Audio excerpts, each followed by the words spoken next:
She arrived with nothing but a worn suitcase and the kind of silence that made people uncomfortable.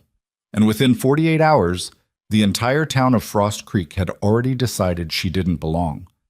What nobody counted on was that Katerina Vasel had survived worse than their judgment. She'd survived worse than their winter, too. But surviving a town that wants you gone, that's a different kind of cold altogether. This is the story of a woman who showed up where she wasn't wanted and ended up becoming exactly what that place needed. Stay until the end. Hit that like button and drop your city in the comments. I want to see how far this story travels. Say. The telegram had arrived on a Tuesday, which Gideon Voss later decided was the worst possible day for anything to change. Tuesdays in Frost Creek were the quietest days of the week. The supply wagon came on Mondays, and by Tuesday, everyone had what they needed and no reason to cause trouble. The saloon didn't fill up until Wednesday. The church crowd was still recovering from Sunday. On Tuesdays, the most Gideon usually had to deal with was a stray dog getting into someone's root cellar or old Harvey Petch complaining again about the fence line between his property and the Drummonds. He was sitting at his desk with his second cup of coffee going cold beside him when Deputy Cal Reeves pushed through the door with snow on his hat and the telegram held between two fingers like it might bite him. "Came in on the morning wire," Cal said, "from the placement office up in Harlow." Gideon set down the cup. "I didn't ask for anything from Harlow." "No, but apparently someone up there got your letter from 3 months back." Cal dropped the telegram on the desk. "The one you wrote when your shoulder was acting up and you thought you might need some help around the house." Gideon stared at it. He remembered writing that letter. He'd written it at 2 in the morning after spending 4 hours trying to get the iron stove lit with one good arm and one that wouldn't cooperate. He hadn't expected anything to come of it. The placement offices didn't send people out to places like Frost Creek. They sent people to ranches with real money, to the bigger towns further east, to households with more than one lamp and a decent floor. He picked up the telegram. One applicant, female, immigrant, Eastern European. References available upon request. Arrives Friday on the 4:10 from Dunmore. Mrs. H. Albrecht, Harlow Domestic Placement. "Female," Cal said, like he was still turning the word over. "I can read." "Sheriff, you can't have a woman living in your house. Not unmarried. People will..." "People will what?" Gideon folded the telegram without reading it again. "Talk. They already talk. Last month they had me engaged to the Whitmore widow based on the fact that I held the door open for her at the Mercantile." Cal scratched the back of his neck. He was 23, earnest in the way that young men are before the world teaches them otherwise. Still, an immigrant woman. From, where'd you say? Eastern European? I didn't say anything. The telegram said it. "Well," Cal seemed to feel this settled the matter in some way that Gideon was supposed to understand. Gideon stood up, joints cracking in the cold the way they always did now, a sound he'd started to accept as just part of who he was at 41. He went to the window and looked out at Main Street. Snow had been falling since before dawn, the slow, purposeful kind that meant it wasn't stopping anytime soon. The mountains to the northwest were gone behind a wall of gray. The Hendersons' dog was sitting in the middle of the road looking confused about which direction to go, which Gideon found relatable. "Send a return wire," he said. "Tell them she should come." Cal blinked. "You sure about that?" "No," Gideon said. "Send it anyway." But Friday came in hard and gray, the temperature dropping another 10 degrees overnight, so that by the time the 410 from Dunmore pulled into the Frost Creek depot, the platform was empty except for Gideon, the station master Horace Webb, and a thin layer of ice that made the whole thing look like God had given up being subtle about the season. Gideon stood with his hands in his coat pockets and watched the train slow to a stop. 3 passengers got off. A drummer in a city coat who looked immediately horrified by the cold. An older man Gideon recognized as a cattle broker who came through every couple of months. And then, last, stepping carefully down the metal stairs with a suitcase in one hand and the railing in the other, her.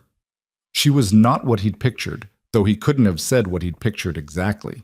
Katerina Vasel was maybe 30, maybe a little older. Medium height, dark hair pulled back tight under a wool hat that had seen better years. Her coat was good quality but worn through at one elbow.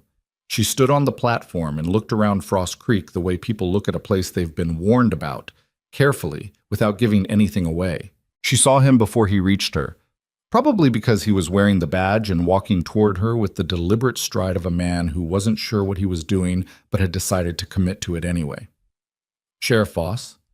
Her accent was real and present, the vowels landing in unexpected places.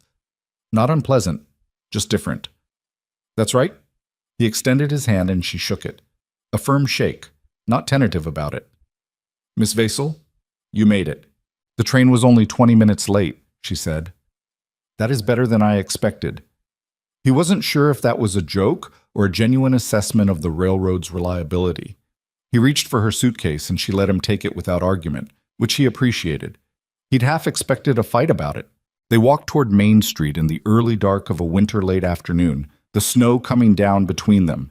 And Gideon noticed Horace Webb watching from the depot window with an expression that could only be described as professionally scandalized. So it begins, Gideon thought. The house was a two-story wood frame on the eastern edge of town, close enough to the jailhouse that he could hear trouble if it started, but far enough from the saloon that it mostly didn't. He'd lived in it for 6 years.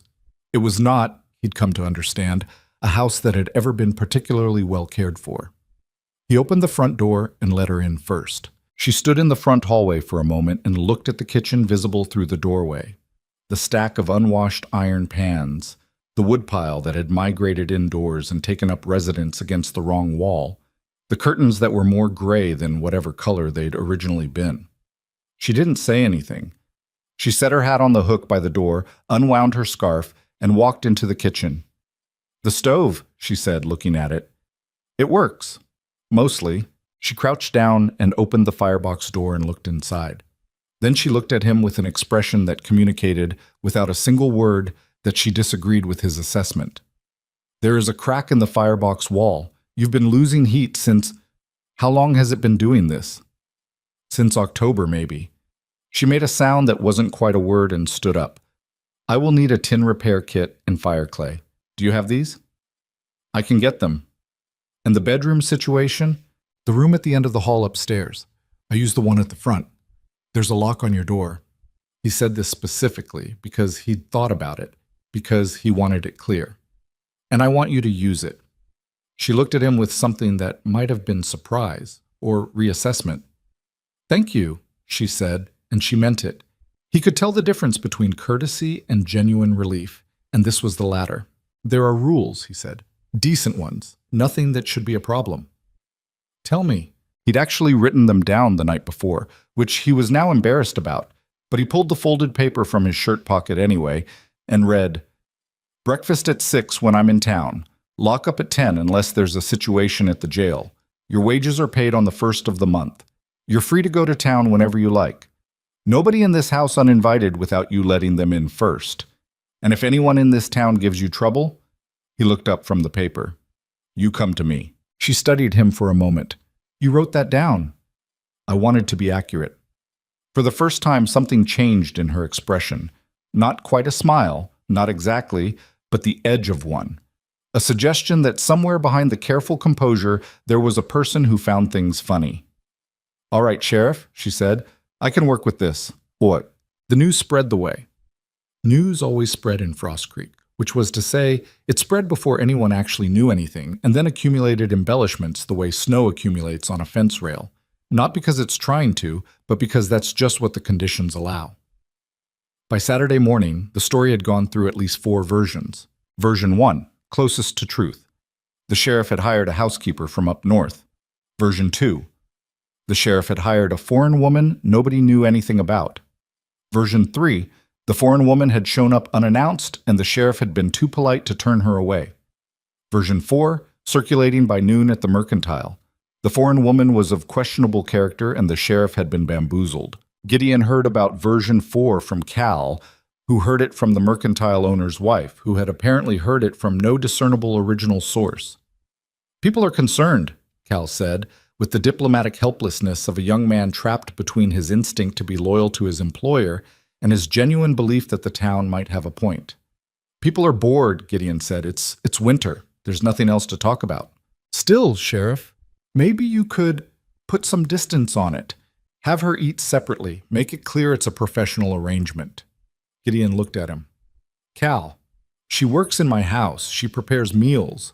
Are you suggesting she prepare a meal and then go eat it alone in a closet? No, she's my employee. She eats at the table. That's what employees do in houses where they work. He picked up the duty roster. We done? They were done. But the concern, as Cal called it, did not go away. Katerina had been warned. Not by Gideon. He'd told her very little, and she respected him for not trying to manage how she felt about things in advance. She'd been warned by the town itself, which communicated its opinions the way small towns do, through the quality of silences and the specific weight of stares. She went to the mercantile on Sunday morning to account for the household supplies. She had the sheriff's list in one pocket and her own addition to it in the other. She'd done a thorough inventory the night before and identified 17 things that needed replenishing and 3 that needed replacing outright. The mercantile was run by a man named Gerald Pinch, whose wife, Dorothea, was apparently the town's primary information distribution system.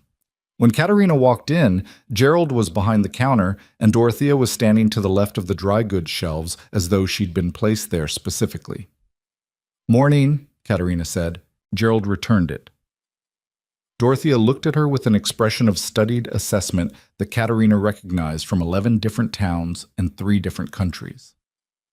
The "who do you think you are" look. She'd developed a specific tolerance for it. She went through her list methodically, bringing items to the counter.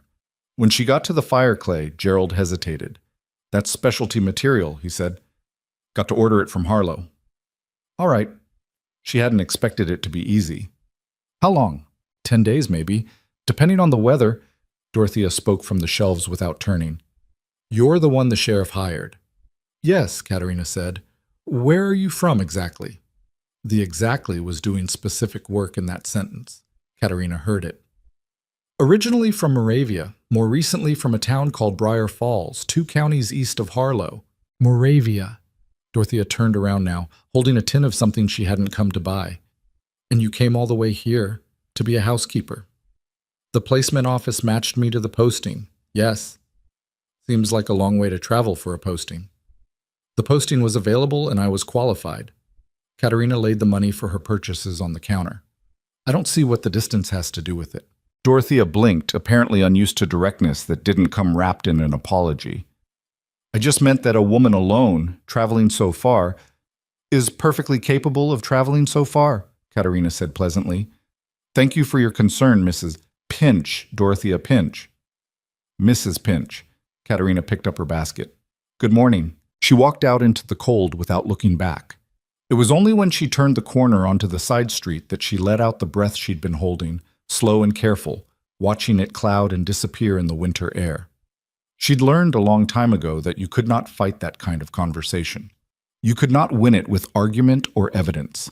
You could only be exactly what you were, clearly and without apology, and let time do the rest. She'd also learned that time in small towns moved very slowly.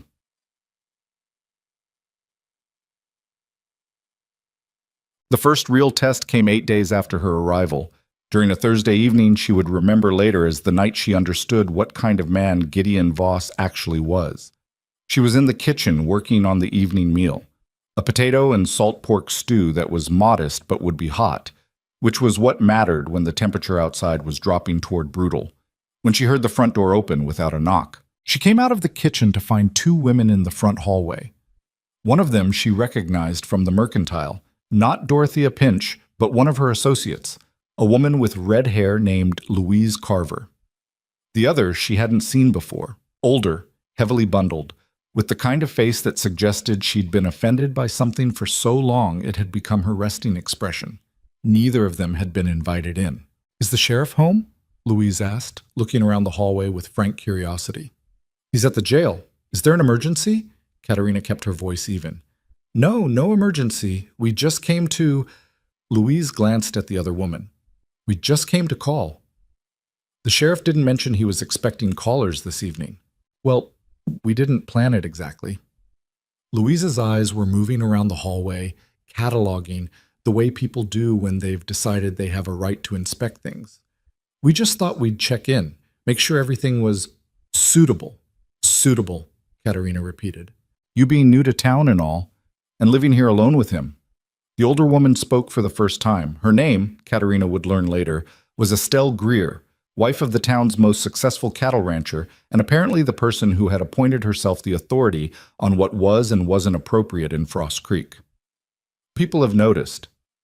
People notice a great deal of things, Katerina said, that aren't their business. The silence that followed had a specific texture. Now see here, Estelle began. I don't think you understand. I understand very clearly, Katerina said, not unkindly, but not retreating either. You are concerned about the appearance of this arrangement.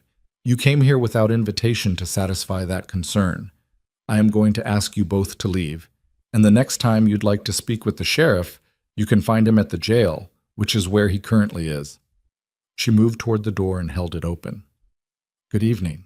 Louise Carver's mouth opened and closed once. Estelle Greer said with great dignity, You'll regret making enemies in this town. Perhaps, Katerina said, but I'd rather have real enemies than false friends. Good evening. They left. She closed the door and stood with her hand on it for a moment, then went back to the kitchen and stirred the stew, which was threatening to stick. She was still at the stove 20 minutes later when she heard the front door again. This time with a knock, a brief one, which meant it was Gideon. He came into the kitchen, shrugged out of his coat, and stood for a moment looking at her with the careful expression of a man who has just heard a version of something from someone he passed on the street. I ran into Louise Carver coming out of my gate, he said. Yes. She didn't look pleased. No. He was quiet for a moment. You want to tell me what happened? She told him, concisely, without drama, covering the main points. When she finished, he was quiet again for longer. You asked them to leave, he said. They came in without being invited. I thought that was your rule. It was my rule. Something shifted in his expression. Not quite satisfaction, but close.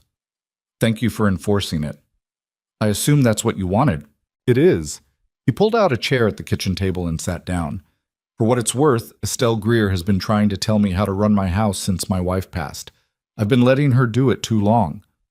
Katerina glanced at him. She hadn't known about the wife, though she'd suspected something, some old gravity in the way he moved through the house. I'm sorry, she said. About your wife. It was 4 years ago. He said it the way people say things they've practiced saying. She was sick. It wasn't quick. No. Katerina turned back to the stove. It never is. Something in her tone must have told him that she knew this from somewhere specific, because he looked at her with a different kind of attention, the kind that wasn't prying but wasn't looking away either. He didn't ask. She appreciated that. Stew smells good, he said instead. It will be. They ate at the table, the way she'd been told employees did in households where they worked, and the conversation was ordinary. The stove repairs she'd planned, the supply situation, the road to the eastern farms that was apparently impassable already, and it was only the first week of December. But underneath the ordinary conversation, Katerina was aware of something she hadn't felt in a long time. Something that felt dangerously like the beginning of being somewhere she might be able to stay. She told herself it was just the warm kitchen, the food that was finally good, the simple relief of a day that had been hard but manageable. She told herself a lot of things that first month. Ishan. Winter in Frost Creek was not the picturesque kind. It was not the snow globe kind that people who'd grown up in warm places sometimes romanticized. It was the kind of winter that was specifically determined to make everything harder.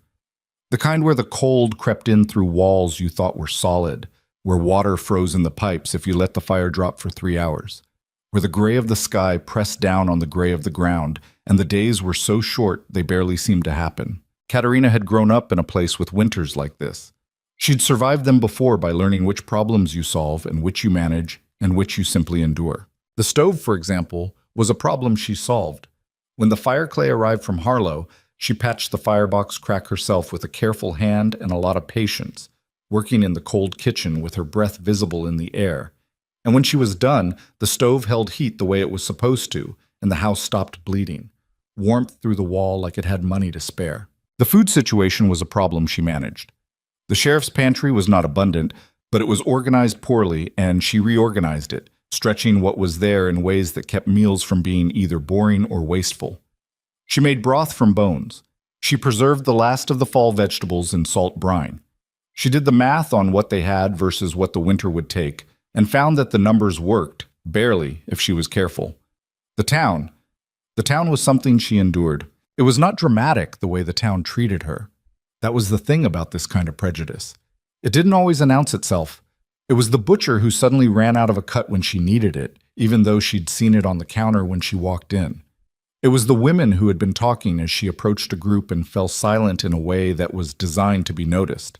It was the small children who had been told something, she wasn't sure what, and stared at her with the frank curiosity of children who haven't yet learned to be subtle about it. She did not complain about any of this to Gideon.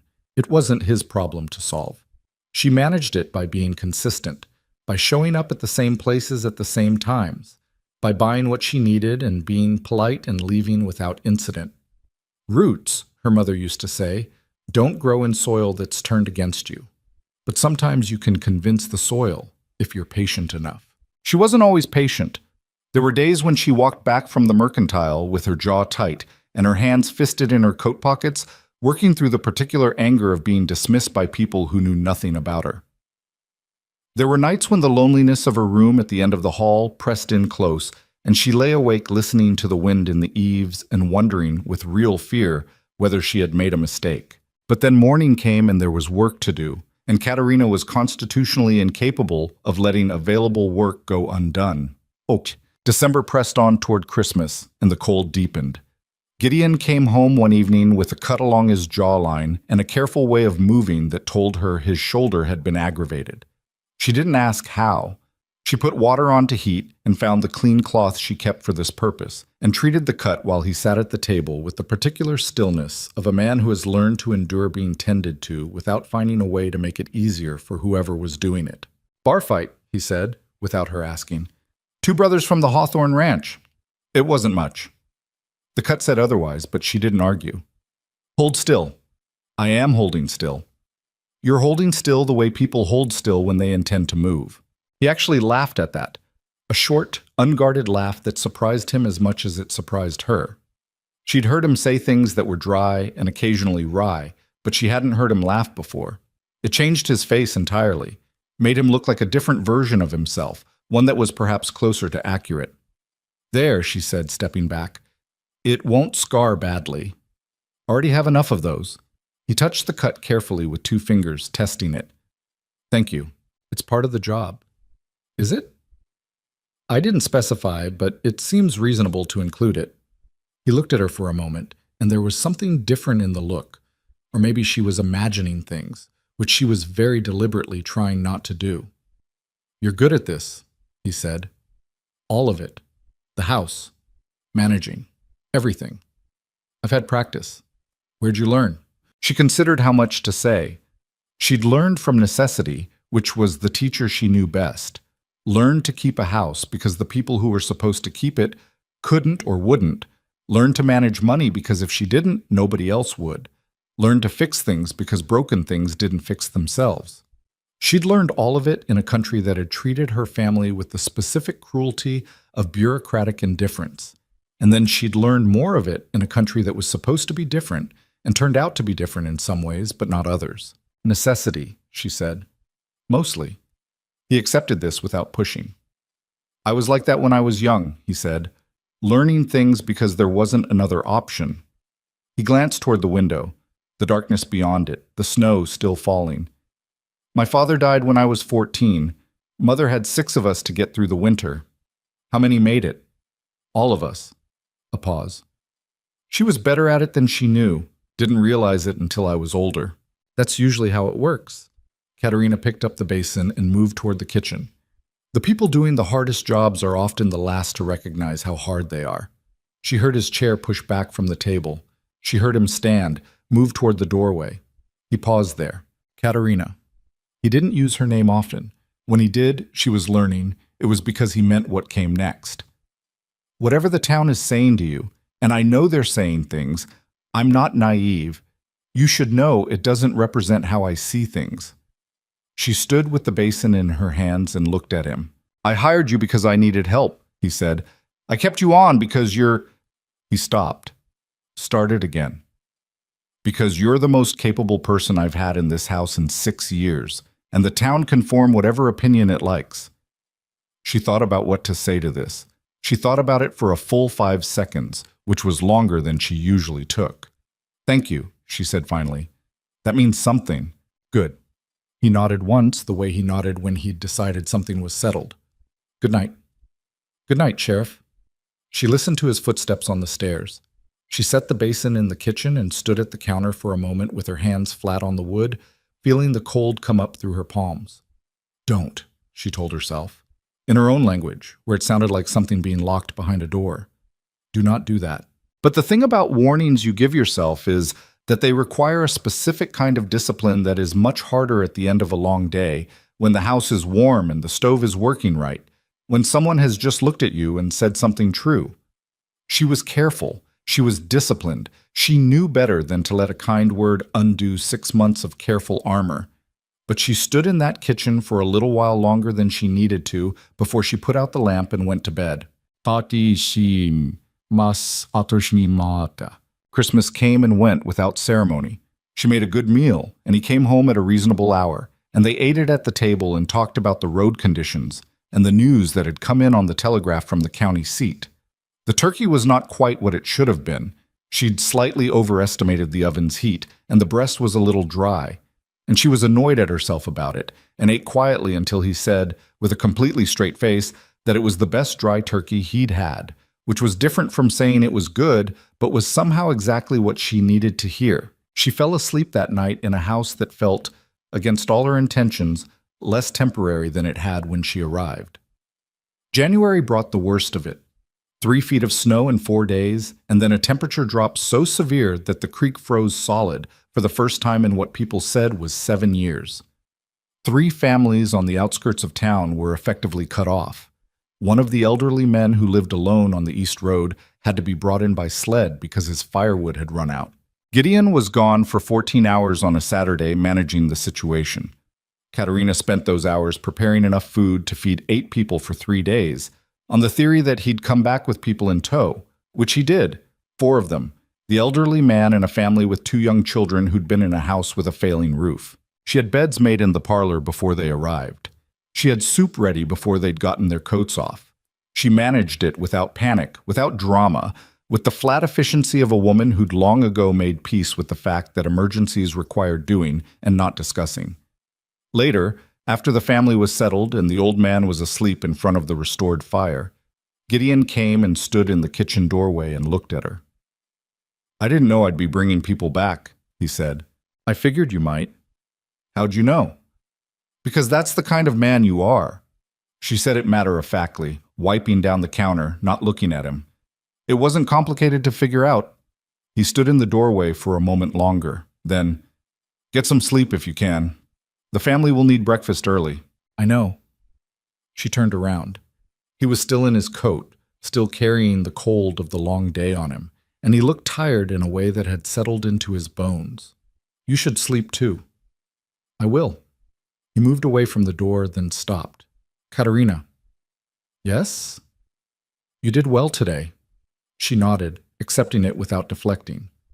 So did you. Later, lying in her room at the end of the hall, with the house full of sleeping strangers, and the wind pushing at the window, she thought about what it would mean when winter ended. She thought about what came next. She thought about the way she'd looked at him in the kitchen doorway, and felt something she'd had no business feeling. She'd survived 2 countries and 3 winters that were each supposed to be the worst one. She'd survived things that people in Frost Creek couldn't have imagined and probably wouldn't have believed.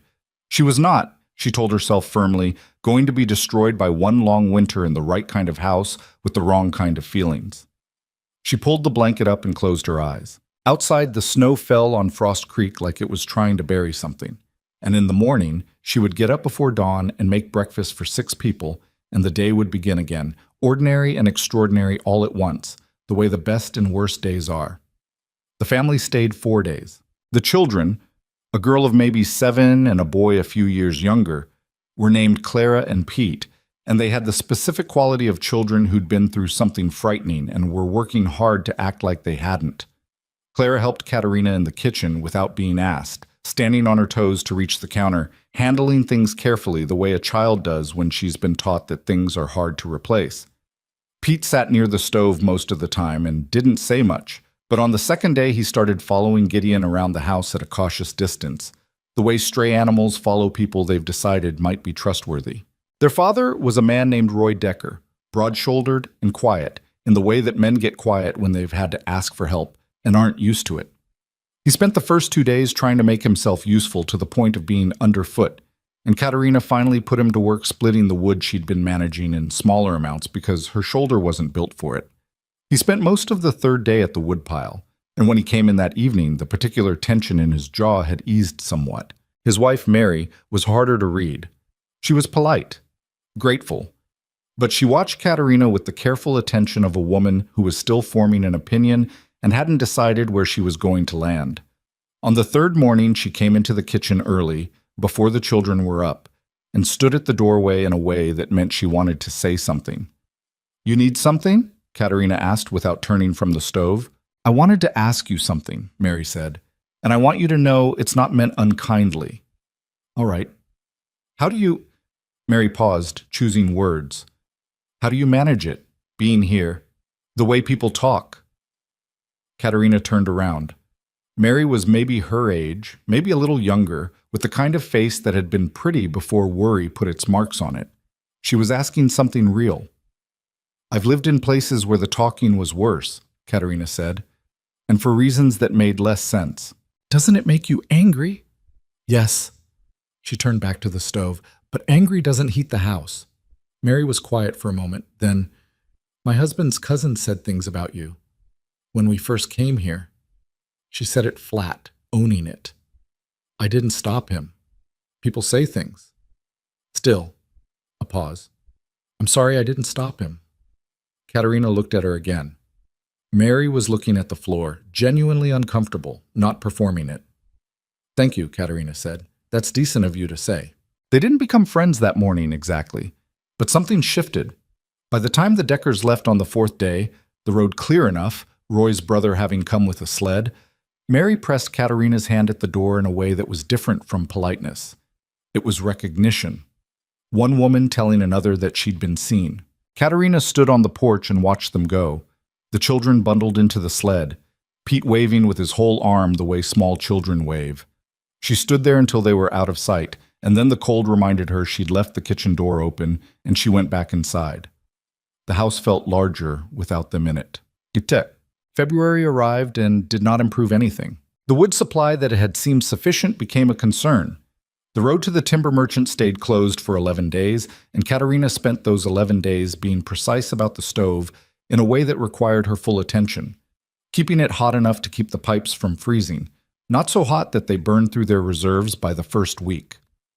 It was the kind of problem that didn't have a solution, only a management, and she managed it with the grim focus of someone who knows that if she stops paying attention for an afternoon, the consequences will outlast the afternoon. Gideon noticed. She knew he noticed because he started coming home earlier, which was something he didn't do unless there was a reason. And on the 6th day of the wood situation, he came in with Cal Reeves and a man she didn't know, and the three of them spent 2 hours in the cold clearing the side path to the small shed where she'd found a partial cord of old wood she'd mentioned in passing a week ago. He didn't announce it. He just did it and came in afterward for coffee and didn't make anything of it. She made something of it privately where he couldn't see.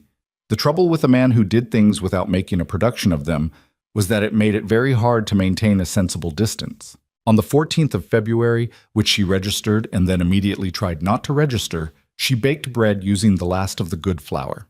She hadn't planned it for the date specifically. The flour needed using, and bread was practical. But when she set the loaf on the table and Gideon came in and stopped for a moment at the smell of it, there was a second where the kitchen felt like something she didn't have a safe word for. "Bread," he said. The flour was getting old. "Right." He hung his coat. He didn't say anything else about it. He ate 2 slices and said it was good, and that was the entirety of Valentine's Day in the house on the east end of Frost Creek. She told herself this was perfectly fine. What she hadn't counted on was that February had its own particular cruelties, separate from the weather. It was a Tuesday. They were always Tuesdays. She was starting to think Tuesdays in Frost Creek existed specifically for bad news. When she came out of the post office to find three women waiting on the opposite side of the street in a configuration that was not accidental. Estelle Greer was among them. The other two were women she recognized but hadn't spoken to directly. Patricia Holst, whose husband owned the feed store, and a younger woman named Bess Cutter, who Katerina had seen in church once, and who seemed to operate primarily as an echo of whoever she was standing nearest to. They didn't approach. They didn't need to. They stood there in the specific way of people who want to be seen being disapproving, which is its own kind of communication. Katerina crossed the street. Not toward them, she had no business with them. But her route took her past them, and she walked it without adjusting. "Miss Vazel," Estelle said. She stopped. "Mrs. Greer, I've been meaning to ask." Estelle had a voice like a woman who'd spent decades being listened to and had come to expect it. "How long are you planning to stay?" "I'm employed through the end of March currently. We'll review it then." "We," Patricia Holst said, in a tone that put a very specific weight on the word. Katerina looked at her. "The sheriff and I." "Yes. It's just—" Estelle seemed to decide that whatever diplomatic approach she'd planned wasn't going to work and shifted to her backup position, which was simply saying the thing directly. "It's unseemly. A woman living alone in a man's house with no family connection to him. People are talking." "People have been talking since December," Katerina said. "They don't seem to be running out of material." "This isn't a joke." "I know it isn't. You've made a significant effort to ensure it isn't." She kept her voice even because she'd learned a long time ago that losing her composure in public was the one thing she couldn't afford to do. "I live in the sheriff's house. I work there. I am paid wages. There is nothing more to say about it." "There's a great deal more to say about it," Estelle said, and now there was a real sharpness underneath the civic concern. "You're doing yourself no favors with this attitude." "Perhaps not." Katerina shifted her basket. "Good afternoon, ladies." She walked the 2 blocks home with her spine straight and her face arranged in the expression she'd perfected over years of practice. The expression that said nothing was wrong, and only when she was inside the front door with it closed behind her did she allow herself 3 seconds of standing with her eyes shut and her hand flat against the wood. 3 seconds. Then she went to the kitchen and started on supper. When Gideon came in that evening, she told him about it over the meal, without drama, presenting it as information rather than complaint. He listened without interrupting, which she'd come to recognize as his version of full attention. "Estelle Greer is worried about her own reputation as much as yours," he said when she finished. "She's the one who told half the town my wife and I were unhappily married for the last 2 years. She wasn't wrong, but that's not the point." Katerina looked at him. He'd mentioned his wife in only the most spare terms before. "Sorry," he said, after a moment. "That's more than you needed." "No, it's—" She considered. "Was she wrong? That you were unhappy?" He was quiet long enough that she thought he wasn't going to answer. Then, "Margaret was sick for a long time before we understood what it was. And sickness changes people. It changed her and it changed me. And by the end we were both so far from who we'd been when we started that— I don't know if unhappy is the right word. It's more that we were just surviving. And then she wasn't." "I'm sorry," Katerina said. And she meant it without complication, without pity, which he would have hated, but with the specific sorrow of someone who understood what it was to lose someone in stages, to grieve a person before they were gone. "It was 4 years ago," he said again, that same careful tone. "You can say that, and it can still matter." He looked at her across the table. Something moved through his expression that she couldn't quite name, something between recognition and wariness, like a man who's been offered something he wants and is trying to figure out if it's real. "Your husband," he said. Not a question exactly, more like an opening. She'd wondered when he'd ask. She'd wondered if he'd ask. "He died," she said. "Fever, 6 years ago. We'd only been married 2 years. She turned her cup in her hands. "We were young, and we were probably too different for it to have been simple, even without the fever, but he was a good man. He tried." "I'm sorry." "Yes." She looked at her cup. "So was I." They sat with it for a moment, the weight of all that shared loss sitting between them at the kitchen table, not like something terrible, but like something real, which is different. The house settled around them. The wind had died down for once, and outside the snow had stopped and the night was very still. Cal says there are people talking about asking you to leave, Gideon said, and the shift in subject was deliberate. She could hear it. He was pulling them back from a place that was getting close to something. Formally. Petition to the town council. She absorbed this. Can they do that? They can try. They'd need a legal basis, and they don't have one. His jaw was set in the way she'd learned meant he'd already decided something. I want you to know I've already spoken to the council chair. Told him any petition like that is dead before it starts. You didn't have to do that. Yes, I did. Flat. You're my employee. You've done nothing wrong. And I'm still the sheriff of this town, and people are going to remember that before they go making trouble for someone who works under my roof. She should have left it there. She knew she should have left it there. But something about the evenness of his voice, the way he said it like it was simple duty, when she could hear underneath it that it wasn't, made her say, "Is that all it is? Responsibility?" He looked at her. She looked back, and the silence had a very specific quality, the kind that doesn't stay quiet long. "No," he said. Then he stood up, picked up his plate, and carried it to the kitchen. "Good night, Katerina." She sat at the table and listened to his footsteps on the stairs, and didn't allow herself to think about what that no meant. Or she tried not to. She was not entirely successful. March came in muddy and mean. The snow starting to melt in the parts of town that got sun and stubbornly remaining everywhere else, turning the main road into a negotiation between ice and mud that everyone lost. The mood in Frost Creek shifted in the way it always did at the end of a hard winter. People were tired and frayed and tired. Frayed people were either kinder than usual or worse than usual, and there didn't seem to be a middle ground. Katerina had been in Frost Creek 3 months. She'd settled into the rhythms of it in ways she hadn't intended to. She knew which floorboard on the second landing creaked, and had learned to step over it. She knew that Gideon drank his first coffee in silence, and his second one was when he'd talk.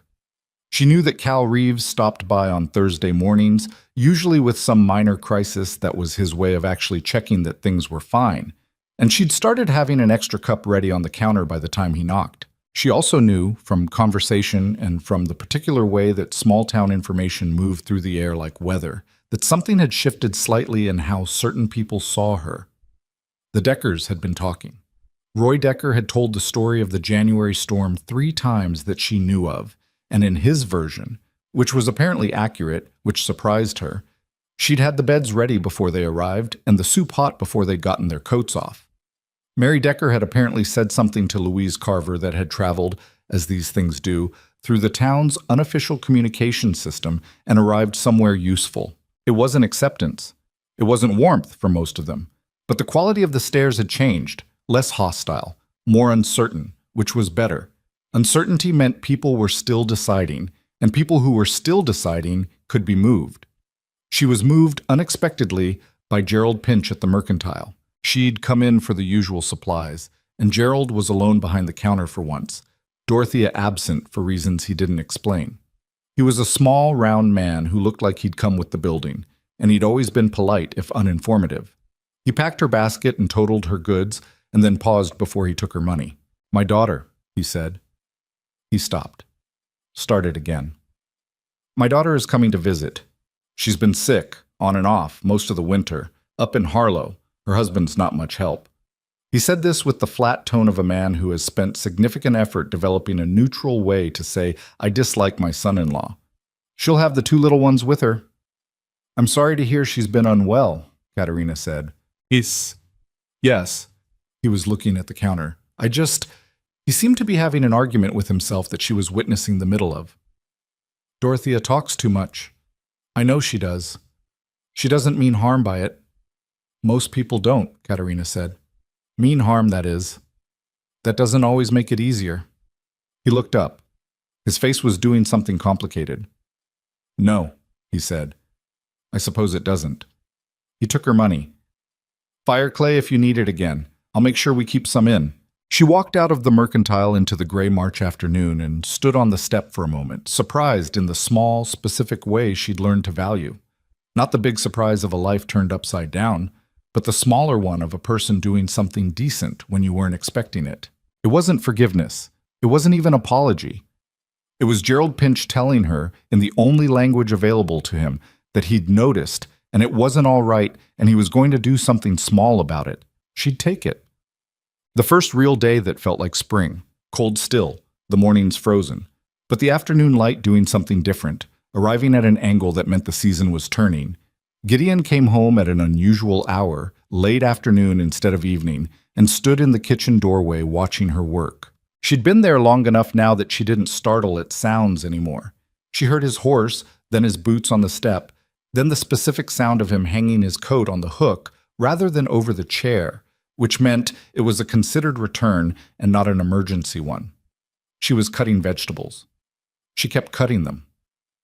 "You're early," she said. "Quiet day." He stayed in the doorway. He did this sometimes, stood in doorways longer than was strictly necessary, as though he was deciding something. She'd learned to let him decide without rushing it. "Can I ask you something?" "Yes." "When your arrangement here runs out, end of March." He seemed to be picking words carefully. "Have you thought about what comes next?" She had in fact thought about it. She'd thought about it more than she was comfortable with. "I've thought about it," she said. "And?" "I don't know yet." She set down the knife and turned to face him properly. "I haven't had an offer of extension." He looked at her like she'd said something that surprised him. "I thought it was understood." "By who?" "By—" He stopped. "I assumed we'd—" He stopped again. He was, she realized, genuinely taken off guard, which was unusual for him. "I should have said something." "Yes," she said. "You should have." "I'd like you to stay," he said then, direct in the way he was direct when he'd stopped negotiating with himself. "Not because the house needs it, although it does, because—" He pressed his hand against the doorframe. "Because I've gotten used to this. And I think you might have too." She looked at him for a long moment. She thought about all the reasons this was complicated. She thought about the town and the petitions that hadn't materialized and the women outside the post office and the Gerald Pinches of the world doing their small, decent things. She thought about Mary Decker pressing her hand at the door and Pete waving with his whole arm. She thought about Tuesdays being the worst day of the week and how she'd somehow made her peace with Tuesdays. "I've gotten used to it," she admitted. "Yes." Something in his face shifted. Not relief exactly, more like a tension releasing that he hadn't been fully aware he was holding. "Good," he said. "Then we're in agreement." "We're in agreement," she said. He pushed off the doorframe. "What's for dinner?" "Vegetables," she said, turning back to the counter. "If someone hadn't interrupted me." He made a sound that wasn't quite a laugh, but was clearly adjacent to one. She heard him move to the table. She heard the chair pull out. She heard the comfortable, specific sound of him settling in like a man who was exactly where he'd decided to be. She picked up the knife and kept working, and the afternoon light came through the kitchen window at its new spring angle, and outside the last of the ice on the fence posts was finally beginning to let go. Spring arrived in Frost Creek the way it always did, not as a single event but as a slow argument between seasons, the cold refusing to concede what the warming light was clearly winning. The mud came first. Then the sound of water moving under ice that had been silent for months. Then the particular smell of thawed earth that people who'd grown up in cold places recognized as the smell of things that had survived. Katerina had survived. She was aware of this as a fact worth noting. She'd extended her arrangement with Gideon through the spring without either of them making a formal thing of it, which was how they handled most things. By simply continuing, by letting actions do the work that declarations would have made awkward. She ordered seeds from the catalog and started planting the kitchen garden along the south wall of the house. She repainted the front hallway, which had been a color she could only describe as the gray of a bad decision, and replaced it with a pale yellow that cost more than she'd intended, but that changed the way the morning light moved through the space so entirely that even Gideon had stopped in the doorway one morning and looked at it for a long moment before going to get his coffee. He hadn't said it was good. He'd said, "That's different," in a tone that communicated good in a language she'd learned to translate. The town had not transformed. She wasn't naive enough to expect transformation. But the petition that Gideon had warned her about never materialized into anything formal. and the specific hostility of December and January had gradually become something less pointed, more like a low current than a direct confrontation. Estelle Greer still watched her from across the street with an expression of civic disapproval, but even Estelle had stopped recruiting openly, which Katerina understood as a form of retreat. Cal Reeves had started staying for coffee on his Thursday visits, which she took as a reliable social indicator. The way animals moving back into a territory after a disturbance tells you something about whether the disturbance has passed. She was planting the first of the early seeds, the ones that could handle one more cold snap, when the letter came. She almost didn't recognize the handwriting on the envelope. It had been long enough, and the letters looked different than she remembered, larger and more deliberate, the handwriting of someone who'd learned it as an adult rather than a child. She sat down on the porch step with the dirt still on her hands and turned it over twice before she opened it.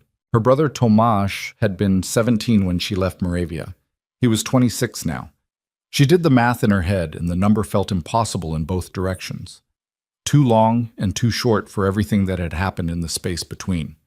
She read the letter twice standing on the porch and then folded it and put it in her apron pocket and went back to the garden and planted 4 more rows of early greens with a focus that was specifically designed not to think. It didn't work. Tomasz was in Philadelphia. He had been for 2 years working in a manufactory, and he had married a woman from their home region who had come over separately, and they had a daughter 8 months old, and he had been trying to find Katerina through 3 different contacts for almost a year and had finally located her through the placement office in Harlow. He was writing to tell her that she was not alone, that there was family, that Philadelphia was a real city with real work and a community of people who spoke the language of the place they'd come from, who had made something from the nothing of starting over. He was writing to ask her to come. "You have been alone long enough," he wrote, in the language they'd grown up speaking, which she had not read or written in nearly a year, and the familiar shape of the words hit her somewhere she hadn't expected. "Come and be with people who know who you are." She sat with it all day. She made dinner, which was a pot roast that needed attention at specific intervals, and she gave it the attention it needed, and she did not think about the letter. She thought about the letter constantly. Gideon came home and ate and said the roast was good, and noticed, she knew he noticed, that she was somewhere else. He didn't ask. He left her with it, which she appreciated, and also, that evening, resented slightly because there was a version of events in which she wanted him to ask. She washed the dishes and went to her room and sat on the edge of the bed with the letter on the quilt in front of her and looked at it. Philadelphia. A city. Her brother's daughter, who existed in the world and whose name was apparently Anezhka, after their mother. Family that was real and present and speaking a language that Katerina had been trying very quietly not to miss. She was not unhappy in Frost Creek. This was the fact that complicated everything. If she had been miserable, the decision would have been simple. But she was not miserable. She was, in ways she'd stopped trying to quantify, something close to the opposite. And that made the letter feel less like an invitation and more like a question she wasn't sure she knew how to answer. She thought about it for 3 days without telling Gideon. He found out the way he found out most things that happened in his town, sideways, from an angle he hadn't expected. He was at the post office on a Wednesday morning when the postmaster, a thin man named Elias Ward, who ran the post office with the efficiency of someone who found human drama professionally inconvenient, mentioned with elaborate casualness that there'd been correspondence from Philadelphia. "Letter to your housekeeper," he said, because Elias Ward's version of professional discretion was not sharing content, only existence. Looked foreign. Gideon said nothing and walked back to the jail and sat at his desk and drank his coffee, which was cold, and thought. He knew she'd gotten a letter. He'd have known from her face alone, even if Elias Ward hadn't told him, because there were days since that Tuesday when Katerina was present in the house and days when she was present in the house. But the larger part of her was somewhere else entirely, working something through. She'd been in the second category for 3 days. He told himself it was none of his business.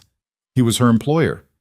The terms of the arrangement were professional, and both of them had been, with a specific and mutual deliberateness, keeping it in that category, and he had no standing to ask about her private correspondence. He told himself this and then went home at midday, which he never did, and found her in the kitchen garden on her knees in the dirt, wrestling with a root that had decided not to give up the territory it had occupied through the winter. "Need help with that?" he said from the gate. She looked up. Her hair had come loose on one side from its pin. There was dirt on her forearm. "I have it," she said, and then the root gave way suddenly, and she sat back on her heels with it in both hands, looking at it like it had insulted her. He came through the gate and crouched down across from her. "You got a letter," he said. "Not a question." "Elias Ward," she said, with a flat resignation. "He didn't read it. He just has a talent for noticing." She sat back further, settling onto the ground without caring about the state of her skirt, and looked at him with the expression she wore when she was deciding how much to say. He'd learned to wait through this. She didn't like being pushed.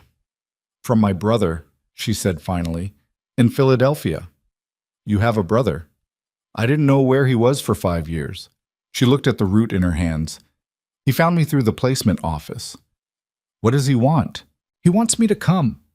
She said it simply, without drama, which was its own kind of drama. "He has a family, a wife, a daughter, a community. He wants me to be part of it." Gideon was quiet for a moment. He was very aware of the specific weight of the silence and what it could mean if he said the wrong thing or the right thing in the wrong way, or didn't say enough. He had a long history of handling important moments by saying nothing until the moment was past, and he was aware that this was not a quality he was proud of. "Are you going to go?" he asked. She looked up at him. "I haven't decided." "What would help you decide?" She gave him a look that said that was a very carefully phrased question, and they both knew it. "I don't know," she said. "I've been trying to figure that out for 3 days." He stayed crouched across from her for another moment, then straightened and offered his hand, and she took it, and he helped her to her feet. She was close, the way you get when someone pulls you upright, and she didn't step back immediately. Neither did he. "Think about it," he said. "Take the time you need. And if I decide to go?" He looked at her. There were about 15 things he could have said. He was aware of all 15 of them, arranged in order from least to most honest. He picked the one that landed somewhere in the middle. "Then you go," he said, "and we'll manage." She searched his face for something. He didn't know if she found it. She stepped back and looked down at her hands, the dirt on them, the root she'd set down somewhere in the standing up. "I need to wash up," she said. "I'll be in the office if—" He stopped. "If you want to talk more." She nodded, and he went inside and sat at the kitchen table and stared at the wall for a while, which was not useful, but was honest. She came to him 2 days later, a Friday evening, the kind that in spring felt like a preview of summer, the light lasting longer than it had any right to, the air actually warm for the first time in months, the mountains visible again on the horizon, and looking almost apologetic about the winter they'd hosted. He was on the porch, which he'd started doing in the evenings when the weather allowed, sitting on the step with his coffee gone cold beside him, watching the light go out of the sky. She came out and stood at the edge of the step and looked at the same sky. "I keep thinking about what he said," she started. "My brother. He said I'd been alone long enough. Has it felt that way to you?" She was quiet for a moment. "Some of the time." She sat down on the step beside him, not close but present. "I came to Frost Creek because there was a posting, and I was qualified, and I needed work. I didn't come here to make anything of it." She glanced at him. "I wasn't planning on any of this." "Neither was I." And then things— She stopped, and he could see her trying to find the language that was accurate without being more than she was ready to say. "Things became more than what I planned." He turned to look at her directly. She was looking at the mountains, her profile held carefully, and he thought about all the ways she was careful.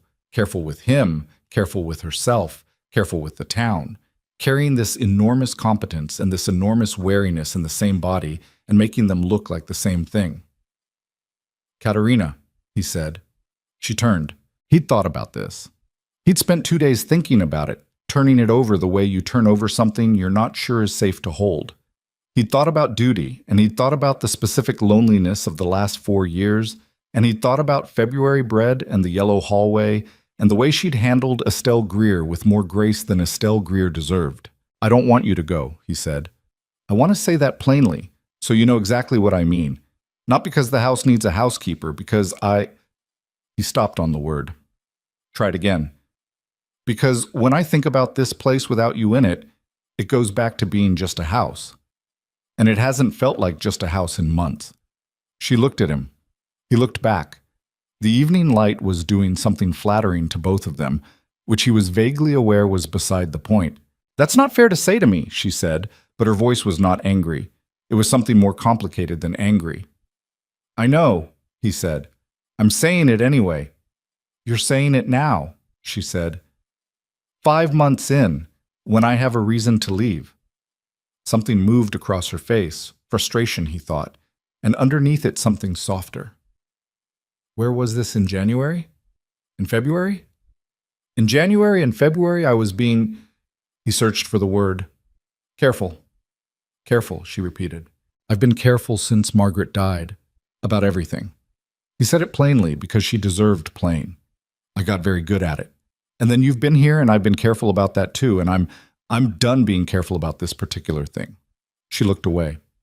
He watched her jaw work slightly, the way it did when she was having an argument with herself. "I have a brother in Philadelphia," she said. "I have a niece I haven't met. There's a real city there, real work, a community of people who understand where I come from. I know. This town has spent 5 months telling me I don't belong here. Most of it, yes." He didn't argue with it. He couldn't. "And you've spent 5 months showing them they're wrong, and some of them are starting to understand that." He leaned forward, elbows on his knees. "I know what I'm asking is not simple. I'm not asking you to give up something easy for something guaranteed. I'm asking you to consider whether what's here might be..." He looked at her sidelong. "Might be worth the complicated part." She didn't answer immediately. She looked at the mountains and the fading light and the street below the porch where a dog was investigating something at the base of a fence post with great concentration. "You've never said anything like this before," she said finally. "In 5 months.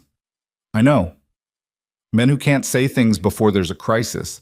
She stopped, reconsidered. "It's not a quality that makes things easy." "No," he agreed. "It's not." She almost laughed. It wasn't quite a laugh, more like the sound a laugh makes when it's surprised itself into existing. "At least you know it," she said. "I've known it for a while. It didn't help." She turned to face him then, fully, and he held her gaze because she deserved that too, and the look between them had the specific weight of two people who have been circling something for months and are now standing directly in front of it. "I need time," she said, "to think. Not days. I've had days, but I can't answer this on a porch." "Take what you need. And you'll..." She hesitated. "You'll still be saying the same thing after I've thought about it?" "Yes," he said, without hesitation, which surprised both of them with its conviction. She stood up, brushed the skirt off, stood for a moment looking at the last strip of light on the horizon. "All right," she said, and he wasn't sure yet what she was saying all right to, but he thought it meant she was still here, still present, still deciding, and that was enough. For tonight, that was enough. She went inside. He sat on the porch for a while longer in the dark that came in slowly, the way spring dark does, with some resistance, the sky not wanting to give up the light entirely. He didn't sleep well. This was not unusual, but the reason was different from the usual reasons. He lay awake in the front bedroom and listened to the house, and thought about the fact that he'd said the thing he'd been not saying for months, and that it was now out in the air and couldn't be taken back, which was terrifying in the specific way of things that are also necessary. Margaret's memory was always somewhere in the house, but especially at night, and he'd spent 4 years making a particular kind of peace with that. Not moving past it exactly, more like learning to exist alongside it without being stopped by it. What he felt now was something different. Not a replacement, not a forgetting, but a separate thing that had grown in a different direction from a different root, and it had grown despite his best efforts to keep the soil unfriendly. He thought about what she'd said. Men who can't say things before there's a crisis. She wasn't wrong, and she knew she wasn't wrong, and the fact that she'd said it directly instead of letting him off the hook was one of the things, one of approximately 100 things, that had made him not want her to go to Philadelphia. He was at his desk by 6, which was before anyone in town had reason to need a sheriff, but he couldn't stay in the house with it, with the specific tension of a question waiting for its answer. He drank terrible coffee and worked through his paperwork and told himself to let her think without hovering. He managed this for 4 days, which he considered a personal achievement. On the 5th day she came to the jail, which she'd never done before. She appeared in the doorway at 2 in the afternoon when Cal was out on his rounds and the office was quiet. And she stood there in her good coat, not the work one, which told him this was not an accidental visit. He put down the report he'd been pretending to read. "I wrote to my brother," she said. His chest did something complicated. "I told him I needed more time, that I wasn't ready to come yet." She came into the office and stood across the desk from him, and she was doing the thing with her hands that she did when she was nervous, pressing them flat against her skirt, smoothing something that didn't need smoothing. "I told him about Frost Creek, about the work, about—" She paused. "About the situation." "What did you call it?" he asked. "The situation.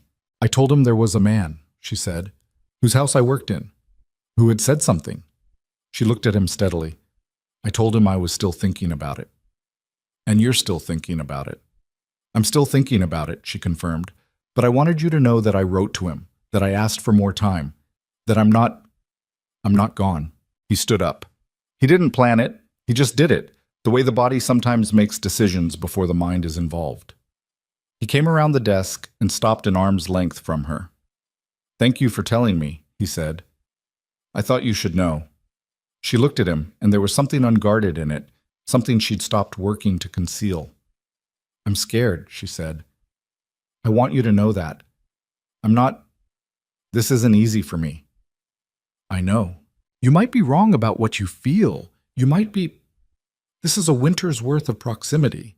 And Katerina." He said her name the way he said it when he meant what came next. "I've been wrong about a lot of things. I don't think I'm wrong about this." She looked at him for a long moment. The afternoon light came through the jail window at the angle that made everything look like something worth keeping. "All right," she said. And this time he knew what she was saying all right too. She went back to the house. He stood in his office for a minute, then went to the window and watched her walk down Main Street in her good coat, straight-backed in the way she always was, with the particular walk of a woman who has decided something and is not going back on it. Cal came in 20 minutes later, took one look at him, and said, "You all right, Sheriff? You look like a man who just got news." "Good news," Gideon said. Cal waited for elaboration. He didn't get any. "Right then," Cal said, and went to put the kettle on, which was his solution to most situations, and which, Gideon thought, was not a bad approach to the world. Outside, the spring light held, and the mountains sat solid and patient on the horizon, and Frost Creek went about its afternoon in the way small towns do, unaware that something had just shifted in the jail office on Main Street, a small thing and a large thing at the same time, the way the most important moments always are. The thing about small towns is that they notice everything and understand about half of it. What Frost Creek noticed was that the sheriff and his housekeeper were spending evenings on the porch together. What it understood was approximately nothing, because what was actually happening on that porch was two people learning how to be in the same space without the professional distance they'd been using as a buffer for 5 months. It was awkward in ways that neither of them had expected. Gideon had said the thing he'd been not saying, and now it sat between them like a piece of furniture they had to navigate around. Present, real, taking up space, not yet fully integrated into the room. He didn't push. She didn't retreat. They found a middle ground that looked from the outside like nothing much had changed, and from the inside felt like learning to walk on ground that had shifted. The conversations were different, though, smaller and larger at the same time. He told her about his father, the actual version, not the practiced one he gave when people asked about his childhood. She told him about the last year in Moravia before she left, the specific sequence of losses that had made leaving feel less like choice and more like the only remaining option. They talked about things that didn't matter and a few that mattered enormously, and the line between the two got blurry in the way it does when people are paying real attention to each other. The town noticed this, too, of course. But it was Estelle Greer who decided that noticing was no longer sufficient. Katerina heard about the meeting second, from Mary Decker, who had come into town for supplies and had the kind of face that meant she was carrying information she wasn't sure how to put down. "There was a gathering at Estelle's house," Mary said, standing in the doorway of the kitchen garden where Katerina was working. "Tuesday evening. I wasn't there. Roy heard about it from the feed store." "What kind of gathering?" Mary smoothed her hands on her skirt. The kind where people decide things and then tell themselves they're doing it for the community. She looked uncomfortable in the genuine way, not the performative way. They're going to bring something to the council, formally, about propriety standards for town employees, about you and the sheriff. Katerina sat back on her heels and looked at her. What exactly are they saying? That it's inappropriate, that it's setting a bad example. Mary paused. Estelle apparently said that a foreign woman taking advantage of a widower's grief and loneliness is precisely the sort of thing that decent communities have standards to prevent. The phrase landed with a specific weight. Katerina heard it, let it settle, and then very carefully set down the trowel she was holding. Taking advantage, she said, her words, not mine. Mary stepped closer. I want you to know, Roy, and I think it's... She stopped. We don't agree with it. What's happened here, what you've done for this town through the winter, what you did for us.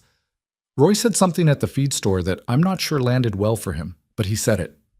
What did he say? He said that any woman who had beds made before the family arrived and soup hot before the coats came off was the kind of neighbor Frost Creek was lucky to have, and that people had better be careful about running off the best thing that happened to this town all winter. Mary said it quickly, like she'd been holding it and needed to put it down. He's not a man who talks much. People listened. Katerina looked at her for a long moment. Thank you, she said, for telling me. Both things. After Mary left, she stayed in the garden for a while, not working, just sitting with the information. The sun was warm on her back, and the early vegetables she'd planted were doing what plants do when conditions were barely adequate, surviving with a stubbornness that looked a lot like growing. She thought about what Estelle Greer had said, a foreign woman taking advantage of a widower's grief. The thing that made it land hardest was not the foreign part, though that was its own particular sting. It was the framing of Gideon as a victim, as someone who'd been worked on rather than someone who'd made a choice. It reduced him to grief and reduced her to calculation, and neither version was accurate, and accuracy mattered to Katerina in a bone-deep way that she'd never quite been able to shake. She told Gideon that evening. He listened the way he always listened, still, fully, without the restless energy of someone waiting for their turn to speak. When she finished, his face had the particular set of a man who is working to keep what he's feeling from running ahead of what he's decided to do. Estelle has been trying to manage this town's opinion since before I was sheriff, he said. She does it because she can, because people let her. They're going to bring something formal to the council. Let them. Katerina looked at him. Gideon, if they make it official, if they put it in front of the council with language about propriety standards, then I'll be in front of the council explaining exactly why it's nobody's business. He said it flatly. I'm an elected official. I serve this town. I don't answer to Estelle Greer's social calendar. It could affect your position. It won't. You don't know that.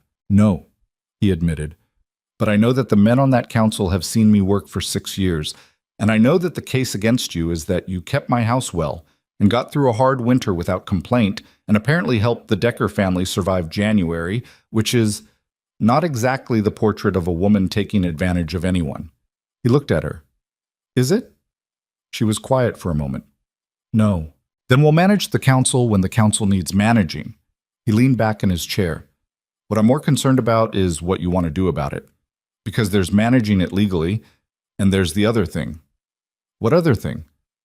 What you do when you walk down Main Street tomorrow morning. She understood what he was asking, whether she lowered her head or kept it up, whether she adjusted her route or walked the one she always walked, whether she let Estelle Greer's framing change how she moved through the town that had been deciding about her since December. I walk where I'm going, she said, the same way I've been walking. Something in his face eased. Good. The council meeting was scheduled for a Thursday, which Katerina thought showed a lack of imagination on Estelle's part. Thursdays were becoming eventful enough without adding formal civic proceedings. Cal Reeves showed up that Thursday morning for his coffee with a specific kind of careful energy, the kind that meant he had opinions he was managing. He sat at the kitchen table and drank his coffee and said nothing useful for 10 minutes, which was its own statement. You can say whatever it is, Katerina said. She was at the counter, not looking at him. I'm not sure I should. Cal. She turned around. Say it. He turned the cup in his hands. He was 23 and earnest and fundamentally decent in a way that hadn't been complicated by enough years yet. I just want you to know that I've been talking to people before the meeting.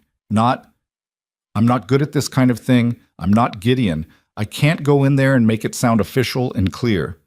He looked at the table. But I've been talking to people. Roy Decker, Gerald Pinch, Tom Hare at the livery, the doctor. He glanced up. You set Dr. Aldrich's broken arm in January when he slipped on the ice and couldn't do it himself, and he hasn't forgotten. She hadn't known the doctor remembered that. She'd thought it was simply the thing that needed doing. I told them what I've seen, Cal said, from working with Gideon every day, what this house was like before, what he was like.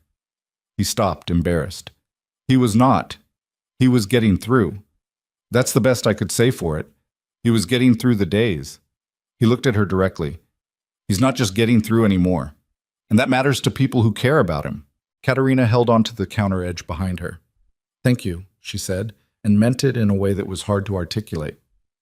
Don't thank me. I'm not doing it for thanks. He picked up his cup. I'm doing it because it's right. The meeting that afternoon was in the town hall, which doubled as the space for community dances and occasional funerals, and which smelled permanently of both. Gideon went. Katerina did not. They'd discussed it, and he'd said he didn't want her sitting in a room being formally talked about if she didn't have to be.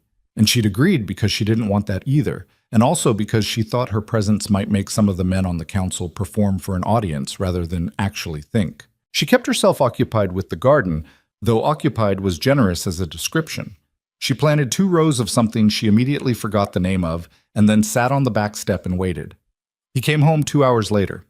He came through the front, not the gate, which meant he'd come directly from the hall and not stopped at the office. She heard his boots on the porch, and then the front door, and then he appeared around the corner of the house and stood at the gate. She looked at him and tried to read his face, which was not always easy. It's done, he said. And? He came through the gate. Estelle presented her case. It was thorough. I'll give her that. He sat down on the step beside Katerina, his elbows on his knees looking at the garden. The council deliberated for about 30 minutes. Gerald Pinch spoke against the motion. Tom Hare spoke against it. Dr. Aldrich made a fairly blistering comment about the difference between community standards and community nosiness. He paused. Roy Decker was in the gallery. Not on the council, but in the gallery. He stood up at the end and said that any town that ran off its best people in winter and then wanted their help in summer had its priorities wrong. It was not an eloquent speech. It was very effective. What was the vote?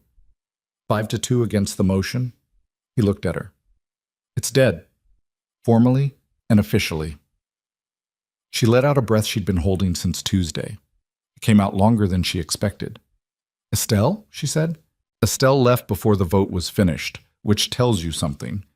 He was quiet for a moment. She's not done. People like Estelle are never done. But she's been told publicly that her position doesn't represent the council's, which limits what she can do going forward. She'll still talk. People will still listen less. He turned to look at her. You've been here 7 months. The math is starting to work in your favor. She looked at the garden. The early greens were real now, small and definite, taking up space they'd fought for in cold soil. I keep thinking about what she said, Katerina admitted. Estelle, about taking advantage. I know. It's not... She stopped, tried again. I want you to know that it was never... Katerina, his voice was patient. I know. I've known you for 7 months. I know exactly who you are and how you operate, and the idea that you are anything other than exactly what you appear to be is... He shook his head. Estelle has never been wrong about everything, but she's wrong about this. Still, the way people see things is changing. He looked at her steadily. And even if it wasn't, it wouldn't change what's true. She sat with that. It was a thing she needed to sit with, the idea that truth had a standing that was separate from the town's opinion of it, which she believed in principle but found hard to hold on to in practice when the town was where she lived. I want to do something, she said. I don't want to just survive their verdict. I want to... She was working it out as she said it. I want people to know who I am, not who Estelle says I am, not who they decided I was in December, who I actually am. How? I don't know yet. She looked at the garden again, then at the house, then at the street visible above the gate. But I'll figure it out. He said nothing, which was the right response. He was good, she'd learned, at knowing when to be quiet. It was one of the things about him that had taken her the longest to trust, because in her experience, silence from men usually meant absence. His silences were different. They were present. They were listening. The opportunity came 12 days later on a Saturday in the Mercantile. She'd gone for the usual supplies and found the store fuller than it usually was for a Saturday morning. A dozen people at least, clustered in the small way of people who've been talking and have paused to manage their proximity to someone they'd rather not acknowledge. Dorothea Pinch was behind the counter in Gerald's absence. 3 of the women who'd been at Estelle's gathering were near the dry goods. The remaining people were various townspeople doing their shopping with the slightly heightened attention of those who sensed something in the air. Estelle was there, near the window, talking to Patricia Holst. She saw Katerina come in, and she didn't stop talking, which was its own message. Katerina took her basket and went to the shelves and went through her list. She was at the flour bin when she heard Estelle's voice shift into a register that was designed to be audible without being direct. "It's just a shame," Estelle was saying, "when a man who served this community so faithfully is made to look—" She let the pause do work. "Well, foolish, by someone who doesn't have the same investment in how this town presents itself." Katerina set down the flour scoop. She stood for a moment with her hands flat on the shelf and took a breath. She thought about all the months of walking the same route, buying the same supplies, being polite and clear and steady. She thought about the council vote and Roy Decker standing up in the gallery and Cal Reeves talking to people he wasn't comfortable talking to because it was right. She thought about what she'd told Gideon. "I want people to know who I am." She turned around. The store had gone quiet in the way of a room where everyone has been pretending not to listen and has now stopped pretending. Estelle was looking at her. Patricia Holst was looking at her. The 3 women by the dry goods were looking at her. "Mrs. Greer," Katerina said. Her voice was even. She was aware of everyone in the room, and she spoke to all of them. "I've been patient about what you say about me. I've understood that people need time to form their own opinions, and that fighting every rumor only makes it spread further." She came away from the shelves and stood in the middle of the store, not aggressive, just present. "But I want to say something clearly, and I'd like you to hear it."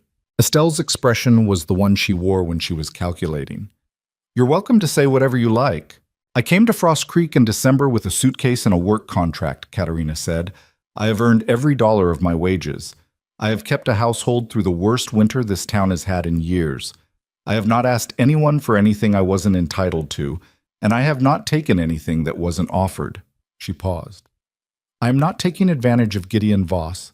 I am not a woman of questionable character. I am a woman who has worked very hard in a place that made that work as difficult as possible, and I am still here."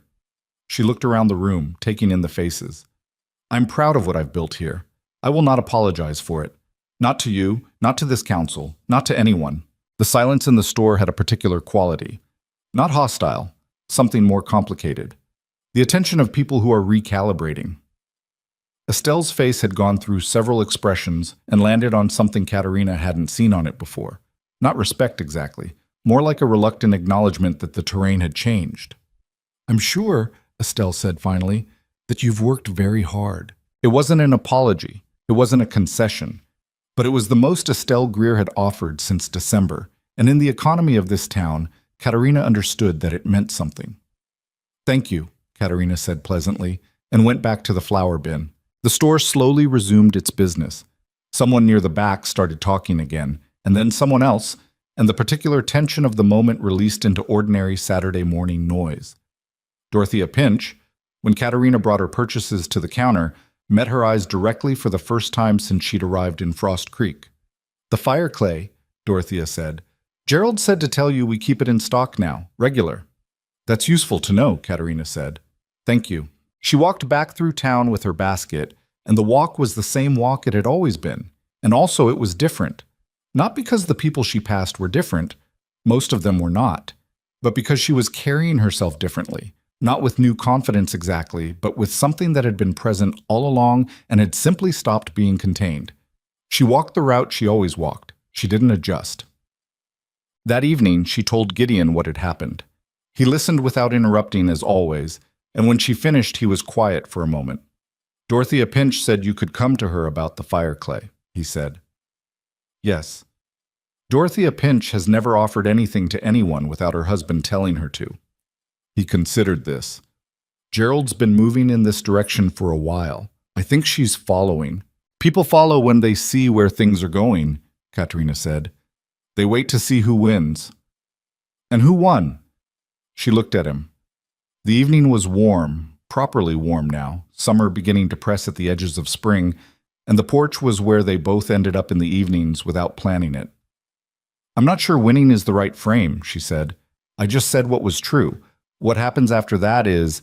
She turned her palms up. What happens? He was looking at her with the expression she'd been learning all year.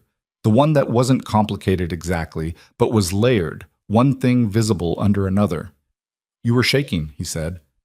When you came in. You're not shaking now, but you were. She'd thought she'd hidden that. You have a very irritating capacity for noticing things. Occupational hazard. Yes, I was shaking. She put her hands flat on her knees.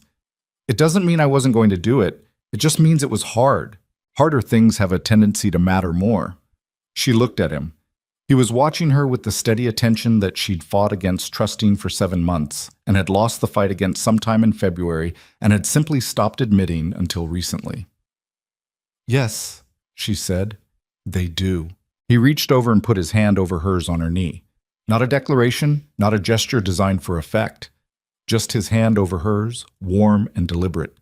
She looked down at it, and then she turned her hand over under his, and they sat like that on the porch as the summer evening came down around Frost Creek, and the town went about its Saturday night below them, changed and not changed, familiar and not entirely what it had been. She thought about her brother's letter. She thought about Philadelphia and Anezhka and the language that sounded like home. She thought about the yellow hallway and the stove she'd fixed and the beds she'd had ready before the Deckers arrived. She thought about the feeling of still being here. Gideon's hand was warm over hers, and the evening held, and she stayed in it.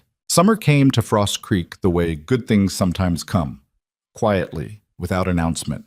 So gradually that you looked up one day and realized it had been there for a while already. The mountains were green now above the tree line, the creek running full and loud from the snowmelt, the main road finally dry enough that the mud had become a memory.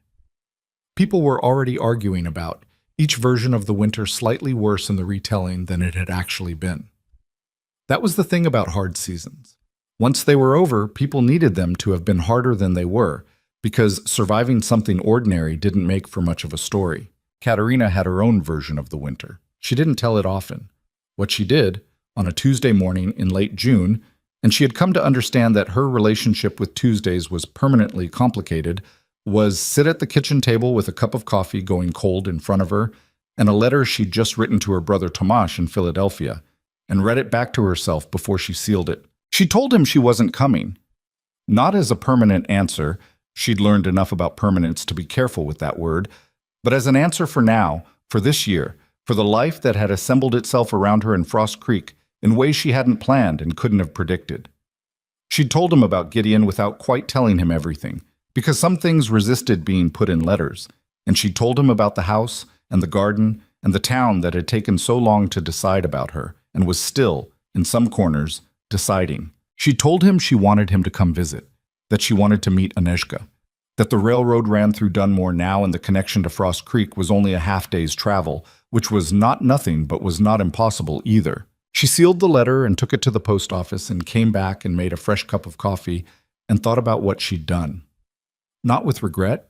She'd checked for regret carefully, the way you check a wound to see if it's healing right, but with the clear-eyed acknowledgement that choosing one thing always means not choosing another, and that the not chosen things have their own weight regardless of whether the choice was right. She'd chosen to stay. She was still choosing it every day, which was the part nobody told you about decisions, that you didn't make them once. Gideon asked her to marry him on a Wednesday evening in July, which was, she thought, an improvement over Tuesdays. He did it badly, which was how she knew he meant it. He'd been working up to something for 3 weeks. She could tell because he'd been slightly more deliberate than usual in small ways, coming home at a specific time asking questions about inconsequential things with a focused attention that told her the questions weren't really about the things. She'd been patient. She'd learned that pushing Gideon toward something before he was ready produced a worse version of it, the way bread baked too fast has the right shape and the wrong texture. They were on the porch after dinner, the evening warm and the light doing its long summer thing, staying past when it was wanted, and he'd been quiet for a while in the building toward something way rather than the settled way. She waited. "I've been trying to figure out how to say this," he started. "I know." He looked at her. "How long have you known?" 3 weeks? He made a sound that was not quite exasperated but was adjacent to it. "Why didn't you?" "Because it wasn't my job to do it for you." He looked at his hands. "No, it wasn't." He turned toward her on the step. "I want to marry you. I've been wanting to say that for a while, and I keep finding reasons not to say it, which is something I do that I'm aware is a problem." "You said that in January," she said, "about being careful." "I'm trying to stop being careful about this specifically." "I know," she said again, softer this time. "Is that a—" He stopped. He was not, she had learned, a man who left himself exposed often, and he was exposed now, which meant it cost him. "I'm asking a question." "I know you are." She looked at him steadily. He looked back. The summer evening held them there on the porch of the house she'd walked into in December with nothing but a worn suitcase and a life's worth of reasons to be suspicious of other people's intentions. "Yes," she said. He blinked. "Yes." "Yes." She let it sit for a moment. That was the question, wasn't it? That was the question. Something moved through his face that was not quite the expression she'd expected. Not relief exactly, more like a man setting down something he'd been carrying for a long time and finding he didn't quite know what to do with his hands. "Yes, all right." He nodded once, the decisive nod that meant a thing was settled. "Good." She laughed. She couldn't help it. He looked at her with genuine confusion, and she shook her head. "That's your response. Good." "What's wrong with good?" "Nothing," she said. "It's very you." He thought about this. "I have a ring," he said then. "I bought it last week. It's inside." "You had a ring for a week." "I was still working up to it." She pressed her fingers to her mouth to keep the laugh contained. He watched her do this with the expression of a man who has decided that being laughed at, in this specific instance by this specific person, is acceptable. "Go get it," she said. He went inside. She sat on the porch and looked at the street below, and the mountains beyond the rooftops, and the particular blue of a summer sky over a valley she'd spent a winter surviving and a spring deciding about. And she thought that there were easier ways to find a home. There were also worse ones. He came back with the ring. A simple band with a small stone that he'd clearly chosen with care, but without showiness, which was entirely right for both of them. And he put it on her finger on the porch in the last of the evening light, not on one knee, not with a speech, just sitting beside her on the step and sliding it on and then holding her hand with the particular grip of someone who intended to keep hold. "It fits," she said. "Jeweler helped me estimate the size." A pause. "I may have borrowed one of your other rings while you were in the garden last week." She turned to look at him. "Gideon Voss, that is possibly the most covert thing I've ever heard of you doing. I have skills you haven't seen yet." She laughed again, freely this time, and he almost smiled. That almost smile she'd come to value precisely because it was rare. And the summer evening moved on around them while Frost Creek did its ordinary things below, unaware that something had just been decided on the porch of the house on the east end of town. The wedding was in August. They'd kept it small deliberately, not from embarrassment, but from preference. Both of them had been through enough public spectacle in the preceding year to have a firm appreciation for private events. The ceremony happened in the front room of the house, performed by the Justice of the Peace, a small man named Fletcher, who'd officiated at roughly 40 weddings in Frost Creek and had the careful efficiency of someone who understood that the people in front of him were not there for him. They were there for each other. Cal Reeves was there, standing to Gideon's left with the expression of a young man trying very hard not to look emotional and failing noticeably. Roy and Mary Decker came. Roy in his best coat, which had seen better years, Mary with Clara and Pete, who'd been told to behave and were managing it imperfectly in the way of children who aren't sure what behavior the occasion requires. Gerald pinch attended, without Dorothea, who sent her regrets with a sincerity that Katerina chose to take at face value. Dr. Aldrich was there, leaning on his cane, the arm she'd helped set in January apparently healed, but the cold getting into it now. Tom Hare from the livery, who smelled of horses, and who had apparently told Gideon 3 months ago that he'd better not let that woman leave town, a conversation Gideon had not mentioned until recently. And Tomasz had come. He'd arrived 4 days before, off the train from Dunmore with his wife Helena and the baby Agnieszka, who was 10 months old now and regarded the world with the serious, thoughtful expression of a person who has not yet decided whether it can be trusted. Katerina had been on the platform when the train came in, and she'd seen him through the window before he saw her. He was taller than she'd imagined, or her memory of him had kept him at 17. And when he stepped down onto the platform, she'd thought, with a clarity that surprised her, that some distances close completely, and some don't close at all. But you find a way to live on either side of them. And this one was closing. She hadn't cried. She'd almost cried. She'd pressed the heel of her hand against her sternum for a moment, a thing she did privately when feeling became inconvenient, and then she'd said his name and he'd turned and found her face. And they'd stood there for a second being people who weren't sure what to do with their hands, and then they'd figured it out. Helena was warm and practical and sized up Frost Creek in the first hour with the efficient assessment of a woman who'd done exactly what Katerina had done, just in a different city. She said it was smaller than she'd expected, and then, looking around, that she could see how it might work for some people. Katerina took this as the generous assessment it was. Tomasz met Gideon on the second day, over dinner at the house, and Katerina watched them figure each other out with the specific interest of someone who has a stake in whether two people will find a way to get along. They did not get along immediately. There was an hour of careful, polite conversation that had the quality of two men circling something. But then Gideon asked about the manufactory in Philadelphia, and Tomasz had things to say about it, and Gideon listened the way he listened when he was genuinely interested. And by the end of the evening, they were talking about the railroad expansion in a way that felt like two people and not two performances. Later, when Tomasz was washing up and Gideon was on the porch, Helena came and stood beside Katerina in the kitchen. "He's very quiet," Helena said, meaning Gideon. "Yes, but not empty quiet.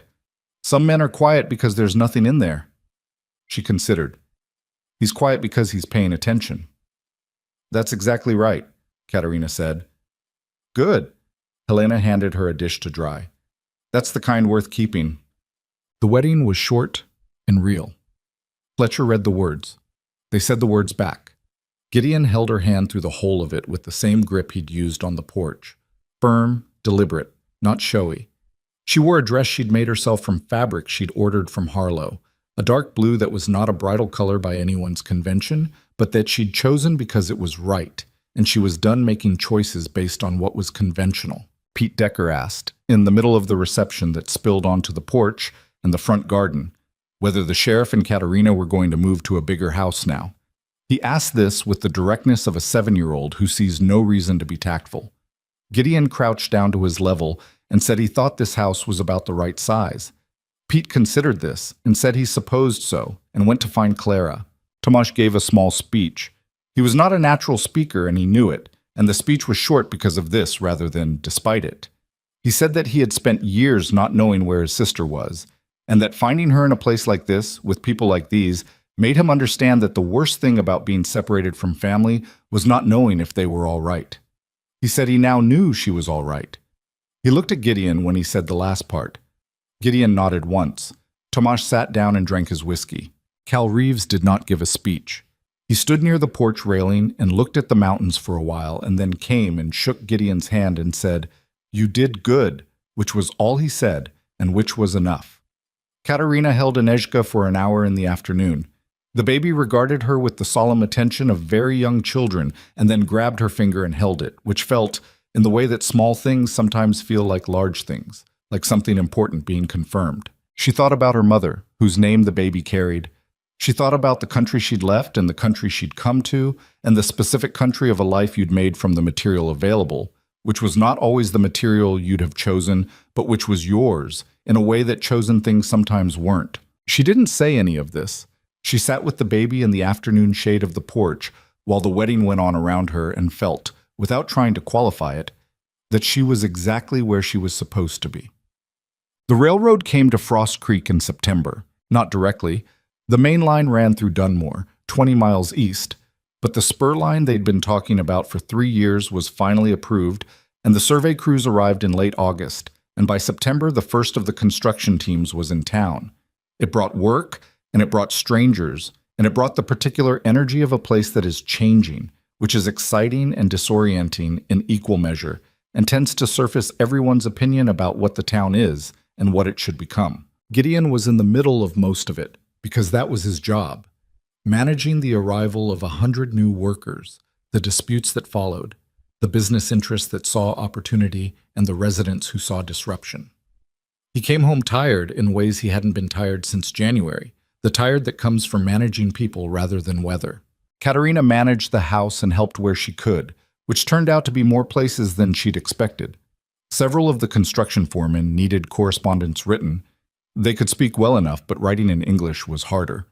And she found herself at the kitchen table 3 evenings a week with men who sat awkwardly in the chairs meant for a smaller household and dictated letters that she translated into something official and clear. She charged a fair rate for this. She'd stopped doing things without fair compensation, which was a shift she'd made somewhere in the spring and hadn't reversed. She also ended up, through a chain of events that began with Mary Decker and a conversation about the school, on the newly formed Town Development Committee. The committee met twice a month and argued about everything with the enthusiasm of people who'd never had a formal venue for arguing about things before. Katerina argued back when she disagreed and agreed, when she agreed and didn't perform either. Estelle Greer was also on the committee. They were not friends. They were not enemies. They were 2 women who had come to a mutual understanding that they were both going to be present and they had both better find a way to function accordingly, which they did, imperfectly, which was probably the most honest resolution available. The town grew, not dramatically. It was still Frost Creek, still small, still the kind of place where everyone knew your name and most of your business whether you wanted them to or not. But it grew in ways that were real. New families arrived with the railroad work. A woman from Ohio opened a dress shop on the south end of Main Street. A doctor's assistant came to help Dr. Aldrich, who was getting older and whose cane was becoming more necessary than ceremonial.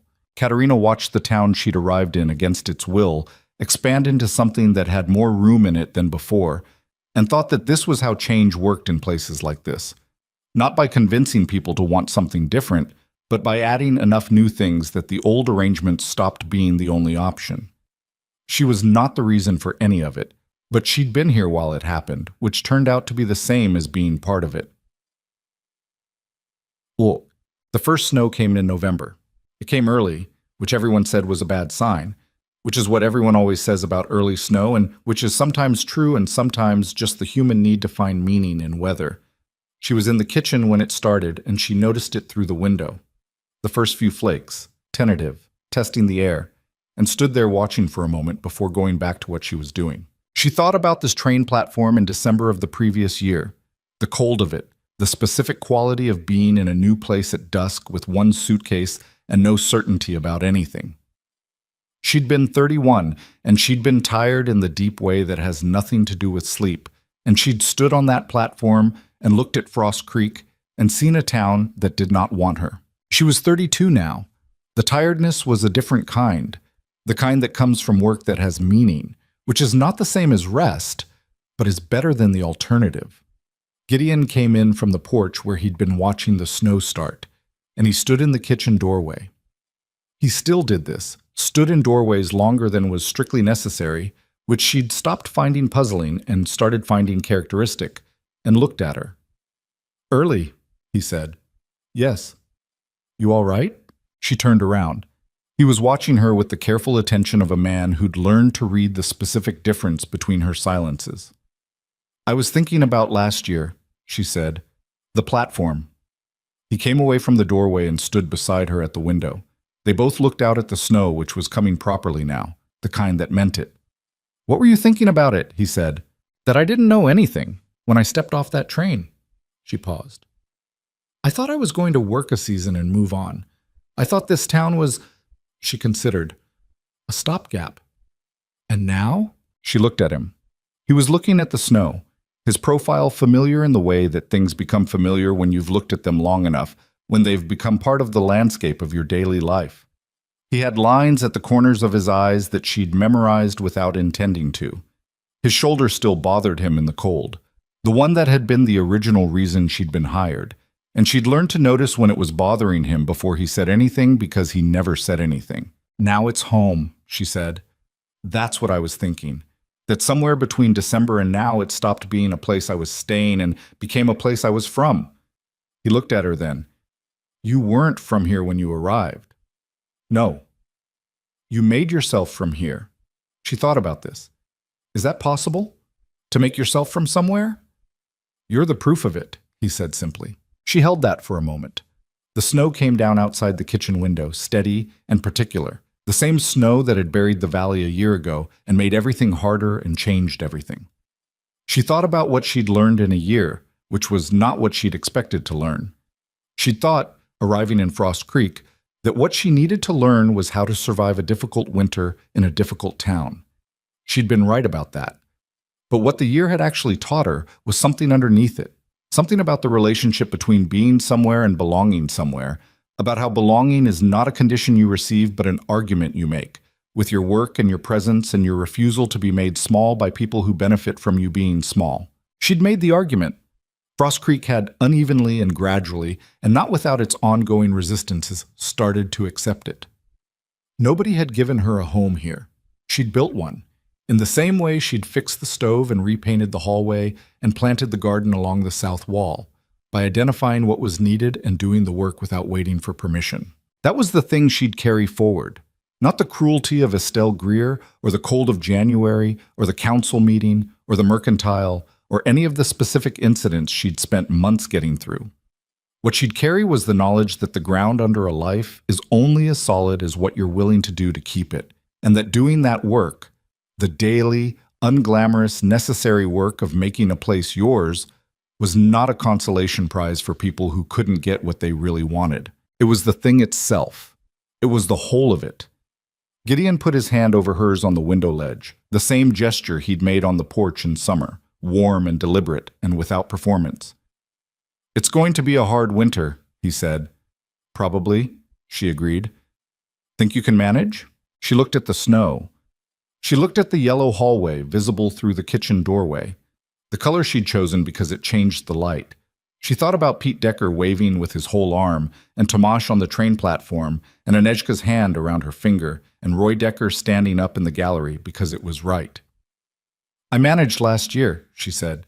"You did better than manage." "Yes." She turned her hand over under his. "I did."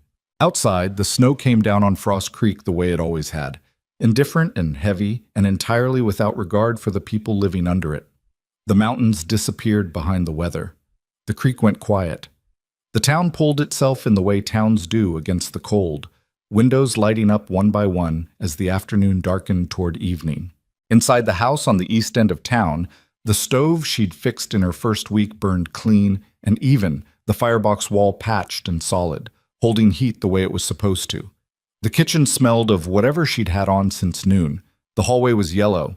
The room at the end of the hall upstairs was hers, though the door she'd been told to lock had not been locked in some months now, for different reasons than it had been locked before. This was not a perfect life. It was not the life she'd planned or imagined or thought she deserved. It was harder and stranger and more particular than anything she'd have invented for herself. It had cost her things she hadn't expected to give and given her things she hadn't known to ask for. It was hers, fully and without apology, the way she'd said in the mercantile, not despite the cost of building it, but because of it.